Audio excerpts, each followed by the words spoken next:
Merry Christmas, Panther fans. Not only did the Carolina Panthers set multiple franchise records in a convincing 37-23 win against the Detroit Lions on Christmas Eve, but they also stay alive in the NFC South title race and restoring hope after an embarrassing loss last week to Pittsburgh and set up what should be the game of the year next Sunday against the Tampa Bay Buccaneers. We'll break it all down right here on Locked On Panthers. You are Locked On Panthers, your daily Carolina Panthers podcast. Part of the Locked On Podcast Network. Your team every day.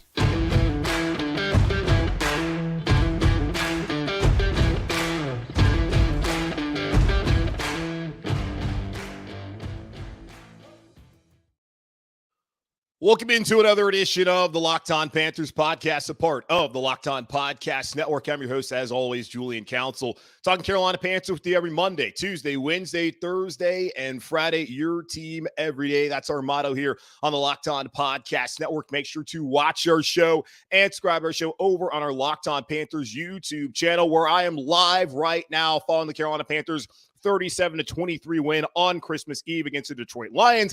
If you ever miss a live show, it's okay. You can check us out wherever you listen to your favorite podcast. Just be sure to rate, review, and subscribe so you never, ever miss a single edition of Locked On Panthers. And be sure to follow me, Julian Council, on Twitter at Julian Council, where every single Friday, unless it's a holiday, I answer your weekly Friday mailbag questions here on the show. So either at me or DM me to participate in this week's edition of the weekly Friday mailbag on Locked On Panthers. This episode of Locked On Panthers is brought to you by LinkedIn.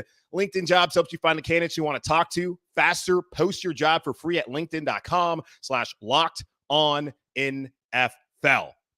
The Carolina Panthers 37, the Detroit Lions 23. The Panthers moved to 6-9 on the season and 5-5 under interim head coach Steve Wilks, who in 10 games has already matched former head coach Matt Rule's win totals from the 2020 and 2021 season. Something that makes you go, pretty obvious. Steve Wilks, a much better NFL head coach than Matt Rule. We'll get to all that conversation later on the show.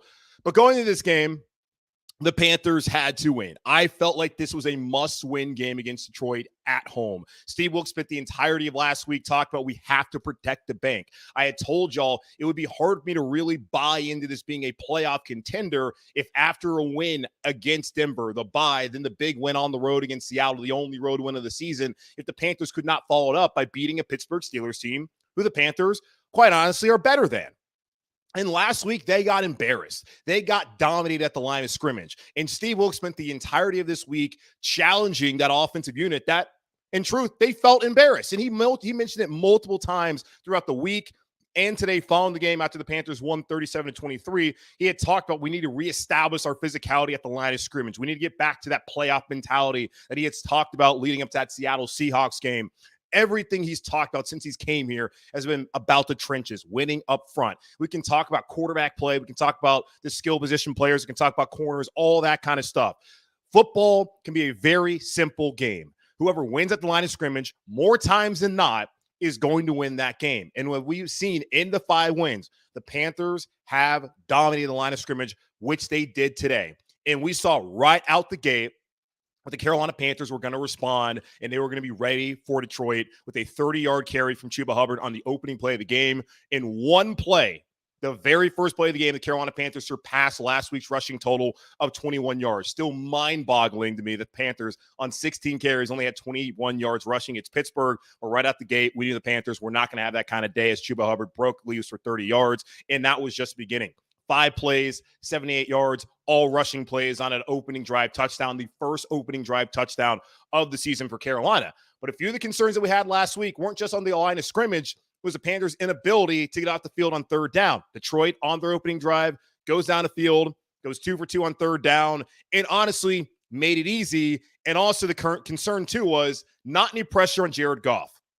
The Panthers got little to no pressure last week on Mitch Trubisky when they played the Pittsburgh Steelers, and that looked like an early trend in this game. As Carolina then has to punt on their next drive, Detroit gets it all the way down, 1st and goal, moving the ball easily again, not much pressure on the quarterback, But then Jared Goff, who had not had a turnover since November 6th against Green Bay, gave the Carolina Panthers a gift, which changed the game right there in the first half. And Steve Wilks said as much after the game, how they couldn't get off the field defensively last week and how they were kind of reeling there early. And it could not be the same thing that happened to them a week ago against Pittsburgh. And fortunately, Jared Goff gives them that turnover. And from right then and there, the Carolina Panthers dominated the rest of the game. Immediately after that, 8 plays, 91 yards down the field for a touchdown.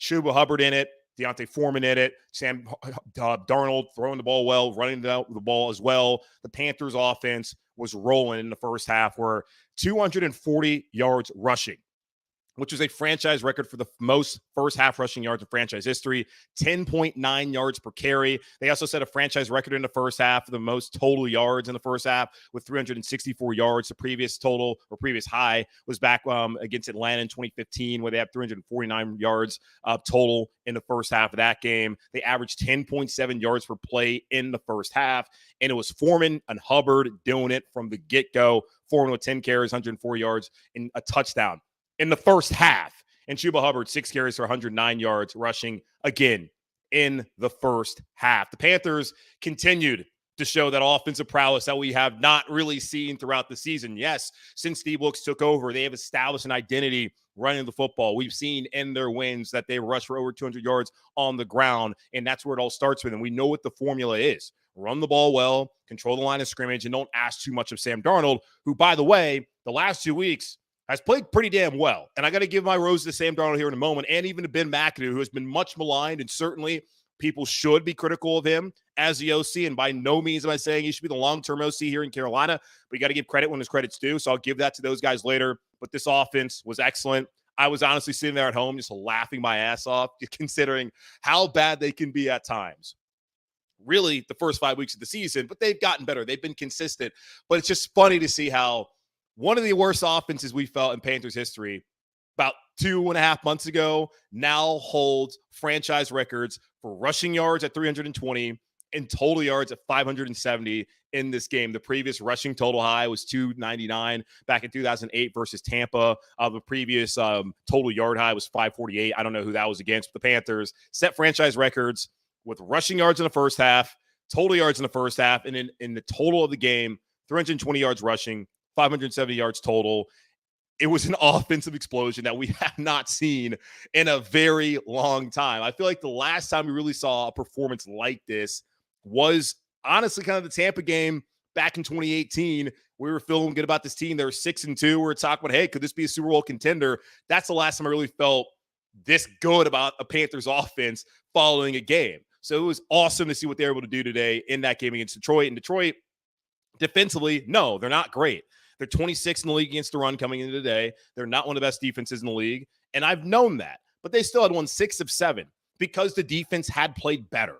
Yeah, they played Zach Wilson last week. You saw him on Thursday night. The dude's terrible, but still Detroit had gained some momentum on that side of the football. But the Carolina Panthers came out, punched them in the mouth, reestablished their physicality on the line at the line of scrimmage, and refound that playoff mentality as now they are setting up a massive game next Sunday in Tampa Bay. The Carolina Panthers will be playing meaningful football in January. And it's not just they were able to run the football on the offense was great. Defensively, two of the things that they struggled with last week, stopping the run, getting out the field on third down. Only allowed Detroit 45 yards rushing. Not like the Lions are a team that really are trying to rush the football. Jared Goff got his and more in the passing game, and a lot of it basically is garbage time because the Panthers had that game wrapped up in the first half. I know 24-7. There was some moments there where, hell, maybe the Panthers might let Detroit hang in there. Detroit couldn't stop the run, was never concerned about the Lions coming back and winning this game, but defensively holding 45 yards rushing after giving 157 up against Pittsburgh. And mind you, the Lions have the best offensive line by rating in the NFL this season. And the Panthers did not allow them to do anything in terms of running the football. They also got to Jared Goff a couple times. Brian Burns getting 2 more sacks on the afternoon. Then on third down, while they gave up their first 2 third downs, the rest of the way, Detroit was 2 of 10. So 4 of 12 for the afternoon on third down for Detroit. The Panthers played excellent on that side of the ball. Sam Darnold, who was under constant pressure last week and that loss to the Pittsburgh Steelers, wasn't sacked at all. Also, didn't get pressured in a pocket one time. The offensive line basically pitched a perfect game, as was described by Ellis Williams of the Charlotte Observer in that press conference with Sam Darnold just a moment ago. 320 yards rushing, did not allow Sam Darnold to get touched in this football game. An impressive showing from this team. There was little doubt for me that they would come out and give a strong effort. I did doubt whether they would win this football game because of how well Detroit's played, particularly on the defensive side of the ball, and that they had playmakers on the outside, like DJ Chark, who had a good game, like Amon-Ra St. Brown and Khalif Raymond, who we didn't really see too much of him, but they have playmakers. And we saw earlier in that game how Detroit is putting Carolina in conflict. And maybe that fumble does not happen and Detroit goes up 14-7, which it looked like it was, this is an entirely different ball game. Maybe it is. But seeing how the Carolina Panthers dominated the line of scrimmage, I don't think it would have changed very much at all. It might have made it a little bit closer, but this was a game that Carolina was going to win. And really, aside from the loss against Cincinnati, who right now, the Bengals win against New England on the road, 22-18 today. If they win on Monday night next week against Buffalo, and then they win after that against the Ravens, they're going to be the top seed in the AFC. They already AFC defending champions. So they're playing some of the best football in the NFL right now. So it's not much shame in losing that football game, but it's just how you played. But aside from losing that game after losing in overtime to Atlanta, the Panthers have always found a way to bounce back coming off of a loss. They lose to the Rams, they come back and they beat Tampa Bay. You know, they aside from the Atlanta game, of course, I mean, they lose to the Bengals. They come back short week, beat Atlanta on the Thursday night. They lose then to the Ravens, and they come back, play well, beat up on Denver, get a win against Seattle, have the loss last week, but then bounce back in a major way with a 37-23 win to really restore hope as far as the playoffs go here in Carolina. Now, yes, they could have lost and still been in it, but they needed to win this game. And, of course, they win the next two games at Tampa next week and then at New Orleans the following week. The Carolina Panthers will be NFC South Division champs for the first time since 2015. But as I said, I got to give my flowers out to Sam Darnold, someone who I've been highly critical of, as he's played really well the last couple weeks. And even Ben McAdoo, someone who we've all been critical of for the way that they have helped this team offensively over the last couple of weeks, but especially today as the Carolina Panthers put up record after record after record in their 37-23 win against the Detroit Lions. We'll get into that here in just a moment on Locked On Panthers. This episode is sponsored by BetterHelp Therapy Online. Unfortunately, life doesn't come with a user manual, so when it's not working for you, it's normal to feel stuck. Therapists are trained to help you figure out the cause of challenging emotions and learn productive coping skills, which makes therapy the closest thing to a guided tour of the complex engine called you. BetterHelp has connected over 3 million people with licensed therapists. It's convenient, secure, and accessible anywhere, 100% online. Everyone deserves to feel their best. BetterHelp makes it easier to get started. As the world's largest therapy service, they've matched millions of people with professionally licensed and vetted therapists, available 100% online. All the benefits of in-person therapy, plus it's more convenient, more accessible, and more affordable. Just fill out a brief questionnaire to match with a therapist. If things are clicking, or they're not clicking rather, you can easily switch to a new therapist anytime. It couldn't be simpler. No waiting rooms, no traffic, no endless searching for the right therapist. Get unstuck with BetterHelp. Learn more and save 10% off your first month at BetterHelp.com/lockedon. That's BetterHelp.com, BetterHelp.com/lockedon.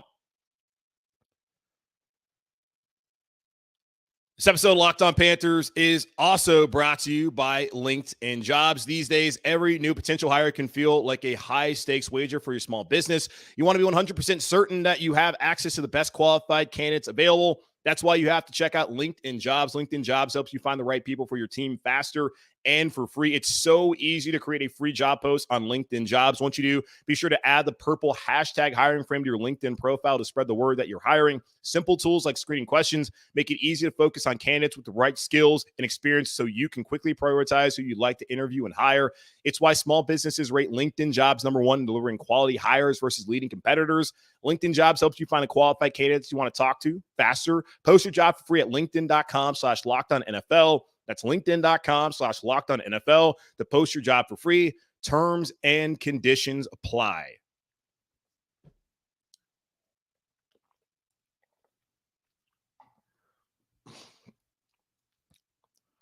Okay, Carolina Panthers still alive in the NFC South title race, 37-23 on Christmas Eve against the Detroit Lions. Happy to get that win heading into Christmas tomorrow. I will say, though, man, the NFL, it's great to have football on Christmas Eve, but sometimes it's kind of like we should just be chilling, watching mindless TV and movies and all the holiday traditions that we do instead of being parked in front of the TV watching the Panthers play. But hey, happy that they won the game. It was the coldest Panthers home game on record, 20 degrees at kickoff. God bless all the folks that went out there and watched the game. Very empty seats out there. Not really surprising considering, the team was 5-9 going in and they had lost last week to Pittsburgh and it was 20 degrees. But still, kudos to everyone out there who watched the game and the people even who are crazy enough to take their shirts off. Don't really see what you're accomplishing there, but congratulations also to you for being out there and watching that game as the Panthers roll the Lions. I mean, it was 37-20 for whatever reason. Dan Campbell's like, all right, let's kick this field goal. Was there anything Vegas-wise that impacted? I can't imagine. They had to hit the over easily with Carolina scoring 37 points, which that's got to be season high, right? Considering what this offense has done throughout the year. But it's interesting to me because, as y'all know, when I was talking to Matt Derry, I believe that was his name, the host of Locked On Lions, who many of you I found out were not a big fan of Matt and the things he had to say about this football team. There is an inside story to that as far as the circumstances. We recorded that on Monday instead of Wednesday, which we typically do. He had just got back off from the airport. He had a flight delayed in LA. So I don't think he was very happy with me to ask him to record it on Monday, even though I was taking 2 days off and I recorded like 3 shows on Monday. So that's kind of, I think, more so what it was. It wasn't really the smugness of a Lions fan seeing his team win 6 out of 7 games and think all of a sudden the Lions have arrived. I think he was more upset with me for asking him to record the show after he had dealt with some travel issues at the airport at LAX. So not really my fault, but that's what I think it was. But the other way, y'all were not pleased with him. But I kind of understood it in a way because, like, the Panthers, they finally get momentum and then they lose to a bad Steelers team. In Pittsburgh, because of some of the results in the AFC, they're now back alive in the AFC wild card race. Is it going to happen? I mean, they still got to start Mitch Trubisky or maybe Kenny Pickett or Mason Rudolph. So don't know. Great for them. Really don't care. But I wasn't feeling good after that loss.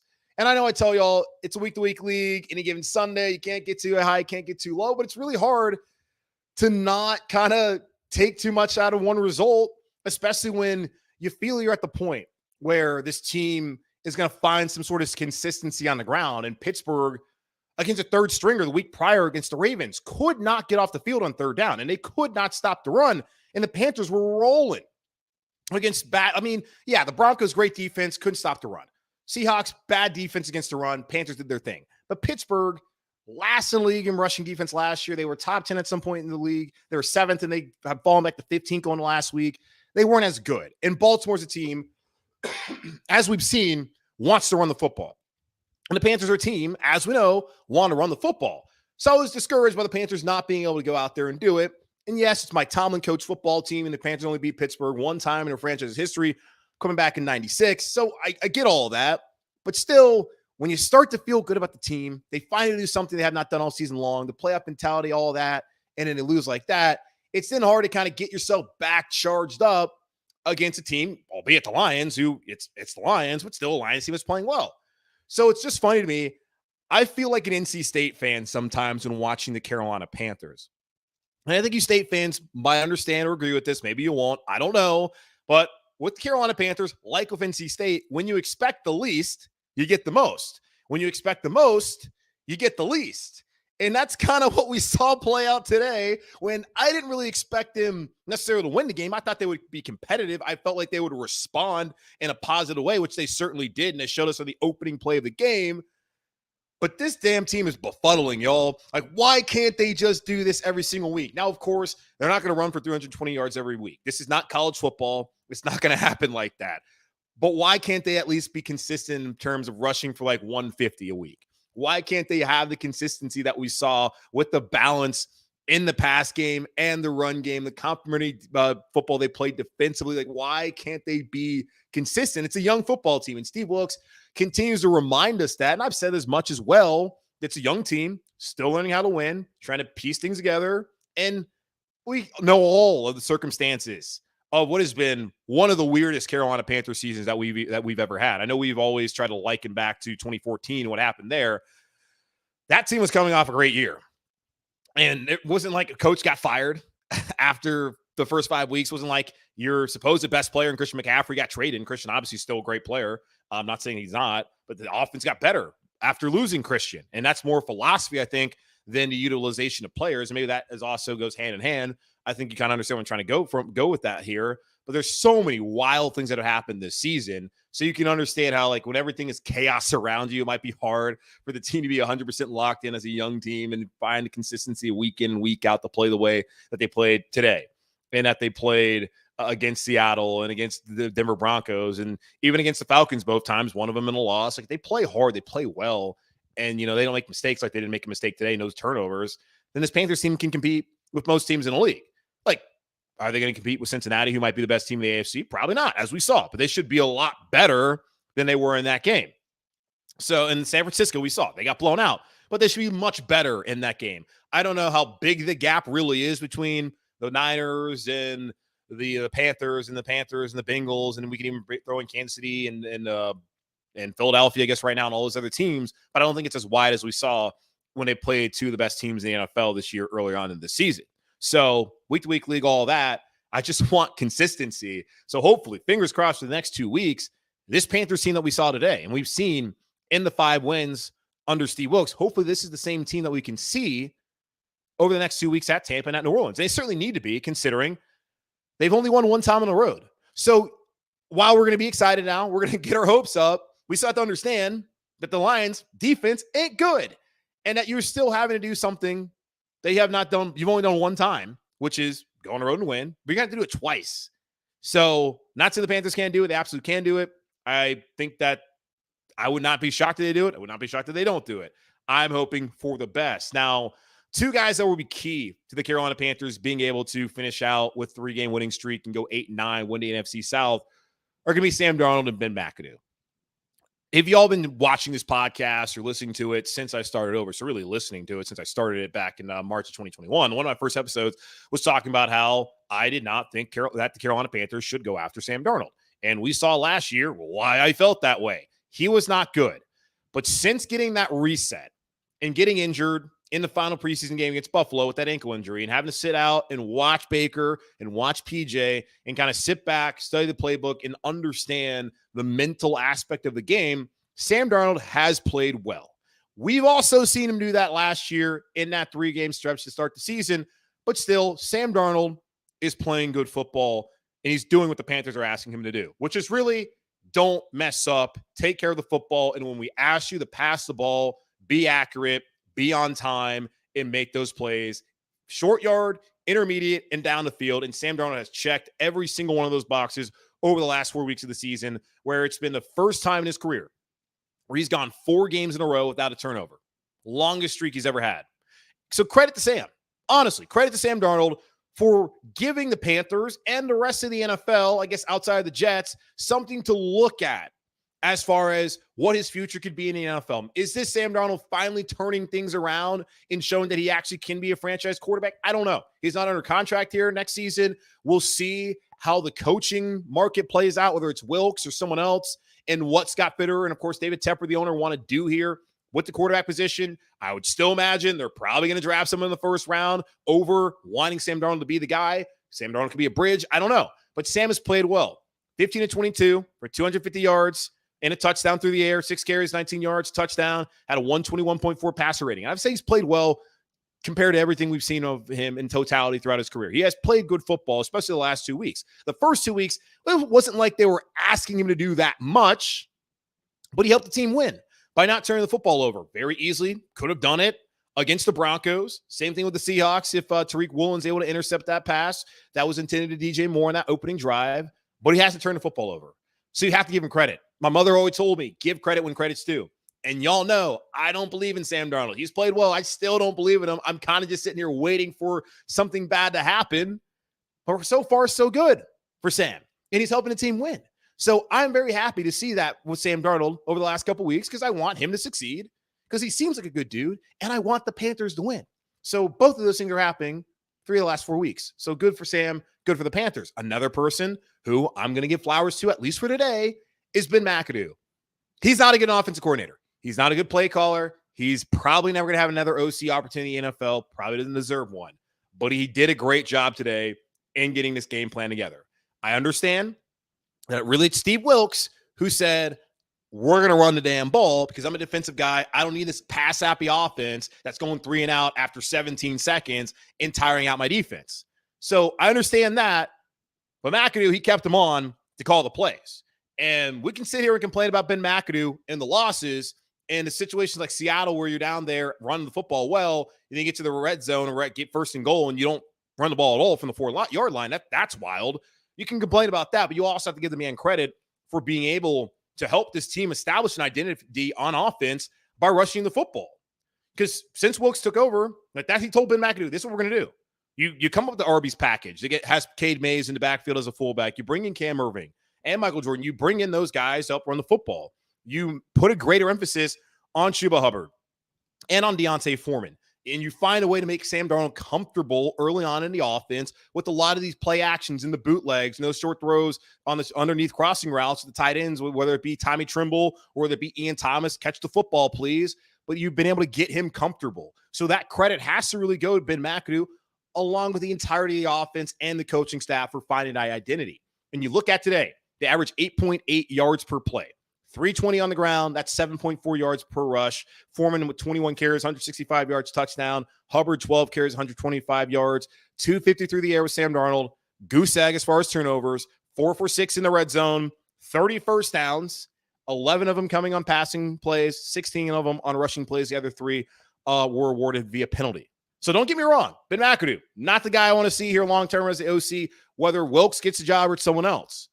But you got to give him some credit for being able to help this offense over the last 10 games of the season and how they played, especially when establishing an identity and running the football. Still have my complaints. You certainly should have them. But after being the OC and helping create the game plan for literally the best offensive performance in Panthers history, maybe, just maybe, we should sit here and say, well done, coach. Good job. Please do it again next week so we can at least praise you again. And then after that, in a couple weeks' time, go find a new job. So that's where I'm at with Ben McAdoo. So congratulations to him and Sam Darnold for how they played or how they, helped the team win today against the Detroit Lions 37-23. Now, the Panthers, by winning, have now restored their playoff hopes. The playoff hopes were never over after losing to Pittsburgh. As I told y'all, I felt like they were likely to go 3-1. I mean, if they were going to go to the playoffs, they were going to win 4 straight and really 6 straight at the end of the season. They were probably going to lose one of the last 4 games. I thought that might be Detroit going to last week against Pittsburgh. Well, it turns out it was Pittsburgh. Now, fingers crossed, they can win next week against Tampa and then follow it up with a win at New Orleans. We'll see how they handle prosperity. We'll look at the NFC playoff picture now as the Carolina Panthers win, get to 6-9. Nice. And are heading into the biggest game of the year on the road next weekend against the Tampa Bay Buccaneers. That coming up here in just a moment on Locked On Panthers. But before that, y'all know I've been talking a lot about Prize Picks, and by now you should know how it works. Pick 2 to 5 players. If they score more or less than their Prize Picks projection, you can win up to 10 times your money on any entry. No competing against other people. It's just you versus the projections available. Prize Picks offers projections on any sport that you can watch. This includes the National Football League, the NBA, Major League Baseball when it comes back, NHL, PGA Tour, college football, men's and women's college basketball, esports, NASCAR, where I work, cricket, and so much more.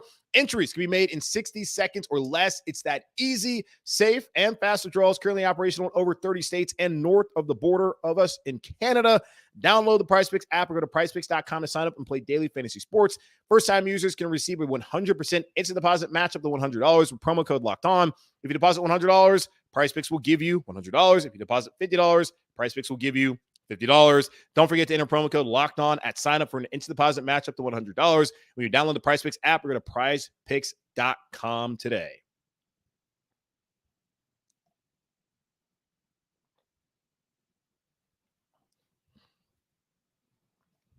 All right, looking over at 538, it gives the Carolina Panthers a 31% chance to make the playoffs following their 37-23 win against Detroit on Christmas Eve. If Tampa Bay were to lose to the Arizona Cardinals, it only goes up to 39%, which is interesting to me. The Bucs and Cardinals playing in a desert on Christmas Day. Yikes. Have y'all looked at the Christmas Day slate? Awful games. Way to go, NFL. I know you can't really flex it out. I know what you were hoping, but I will not be watching any NFL on Sunday. I will at least be checking out the scores to see if Tampa wins or loses. I would expect that they're going to win because they're playing a third-string quarterback. Now, if Tampa wins, the Panthers' chances go down to 29%. So currently, as they stand, the Panthers are still, with a half game back at Tampa Bay, who is 6-8, and the Panthers are again 6-9. Nice. So 31% chance according to 538 as we sit here right now at 523 on Christmas Eve. 39% if Tampa loses, which I don't think is going to happen. If Tampa wins, then 29%. But really, it all boils down to next week in Tampa. Panthers win that game, 67% chance to be in the playoffs. They, of course, need to win the following week at the Superdome against New Orleans. And the Saints are still alive in this. The Falcons somehow have not been eliminated, even though they're 5-10 and starting a rookie third rounder at quarterback in Desmond Ridder. They lost to the Ravens today. Don't know how Ridder played, but the Falcons stink. They're going to finish in last place, just like I thought was going to happen going into the year. So whatever, forget them. They're not going to the playoffs. The Saints get the win on the road in the snow against the Cleveland Browns. Browns gave all that money to Deshaun Watson, traded all those picks, went through all that hell, and what did it get them? Not to the playoffs, like they never go, basically. So congratulations to the Cleveland Browns. Maybe it'll work out in the end. Either way, don't care. So the Panthers, the Panthers, Saints, Buccaneers, those are the three teams that are sitting here competing for the playoffs. Now, you can wonder, okay, who's actually lingering, as in like who is a real threat and who's loitering? I feel like the Saints right now, a game behind Carolina, or actually they're tied with Carolina, but a half game behind Tampa. I think they're loitering. I don't think the Saints are going to be a playoff team. Now, you can probably say that about the entirety of the NFC South, considering it's a terrible division, and by no means should any of these teams be in the playoffs. I guess you get to 8-9. Is that respectable? I mean, 9-8 at least is a winning season. If Tampa wins out, it's not respectable, so never mind. But the Carolina Panthers still alive for their first NFC South division title since 2015. If they win next week, and they followed up with the win against the Saints. And this is going to be the real test of this team's ability to handle prosperity. Because as we saw, following a big one on the road, they laid an egg against Pittsburgh. Maybe Pittsburgh wins out. They're a playoff team. We'll see. But that's a game they should have won. You cannot lose that game to Pittsburgh. I get it, the crowd. I don't care. You got to beat Pittsburgh considering the circumstances of what was on the line. Now, they got a mulligan, and they took advantage of it, at least for one afternoon. We'll see what happens tomorrow afternoon whenever the game's is against. It's going to be in the afternoon because they're playing out in the desert, but whatever, against Tampa and Arizona. But still, the Panthers have to be able to go on the road and win a big game next Sunday. And then after that, they have to be able to go to what could still be a very noisy environment if the Saints are still alive in Week 18, which I think is possible. I haven't really gone through the whole grid and figured out whether it would be or not, but to me, it comes down to beating Tampa Bay. Because really, first and foremost, that's the most important thing. And that's what Steve was going to talk about all week long. Be like, we're not really focused on the playoffs. We are focused on doing what we do and going and beating a Bucs team that has won a division last season, and they are not that far removed from the Super Bowl. They are by no means a Super Bowl contender. But they still have players who know what it takes to win a division, that have the taste of the Lombardi Trophy, and oh yeah, they have Tom Brady. So it's going to be a challenge. The Panthers already beat the brakes off them earlier this season. Can they do it again? If they play the way they play today, there's absolutely no reason not to believe they can't win next week in Tampa Bay and then following up a win in New Orleans. So as we've discussed for weeks, how important that game could be. It is finally here. Panthers, Bucs, first place in the NFC South on the line next Saturday or next Sunday afternoon. They're playing a meaningful football game in January. Who would have thought? I saw Adam Schefter tweeted out, after the Panthers fired Matt Rule after a 1-4 start, right as Week 6 is starting, they are now here 2.5 months later in a position where if they went out, they're going to be hosting a playoff game. It's wild that we're even here, but it's a credit to Steve Wilks, who again, 5-5 now as the Panthers head coach, has matched both of Matt Rule's season win totals from 2020 and 2021, showing that you don't need 7 years or whatever the plan was to get this team in position to compete and be a playoff team. There was a reason why I thought they would be a playoff team this year. A lot of it had to hinge upon the quarterback position, that being Baker Mayfield. It hasn't necessarily happened that way, but they're right here where I hoped and thought that they could be way back in the summer. Not the way I thought it was going to go down, but if you get to the dance, does it really matter how you got there? No, at least not in my opinion. And we can talk about all the other ramifications of draft position and yada, yada, yada once it's all said and done and what the Carolina Panthers do going into the offseason. But as I've let it be known, I want them to win because I hate coming up here and talking to y'all when they don't. Because when I do, hey, let's see. Live show right now. Got 115. Last week live show, we had like 12 people. So what do you think I want to happen? The Panthers will win because y'all don't tune in if they lose. So there we go. But that's going to wrap up this edition of the Locked On Panthers podcast, a part of the Locked On Podcast Network, hosted by yours truly, Julian Council. Again, y'all, make sure to watch the show, subscribe to the show on our Locked On Panthers YouTube channel, where, of course, following every Carolina Panthers game, I go live. And anytime there's any breaking news, I will go live as soon as possible. If necessary, if you ever miss any of those live editions or any show on YouTube, it's okay. They're right there in your podcast feed, wherever you listen to your podcast. Just be sure to rate, review, subscribe so you never miss a single edition of the show. And be sure to follow me, Julian Council, on Twitter, at Julian Council, for all my commentary on whatever is going through this head of mine. And, of course, to participate in the weekly Friday mailbag, where you either at me or DM me there on Twitter. But don't get crazy. And I'll answer your weekly Friday mailbag questions coming up this Friday on the 30th as we do that. Again, y'all, stay safe, be happy, be whole, keep pounding, stay warm as well. I know there's been a lot of Duke power outages for the folks here in Charlotte. Fortunately for me, fingers crossed, I haven't lost any power here at my apartment. So, again, stay safe there. Merry Christmas to all of you. Also, happy Hanukkah. I think that's still going on. I don't know. Merry Christmas. Happy holidays to everyone out there. Thank you again for your support, for watching the show, for subscribing to the show, for supporting me. Hate watching, hate listening. If that's what you do, I don't care. Either way, happy the Panthers got to win. Big, big, big week coming up here as we lead up to that Tampa game, and the Panthers could be in control right there of the NFC South with that win if they can go on the road and beat Tampa Bay. So plenty of that coverage coming up throughout the week here, even with the holidays. Still going to be out here every single day this week breaking down this game. So check it out. That's why you need to subscribe so you don't miss it. So in the meantime, again, be safe, be happy, be whole. As always, keep pounding.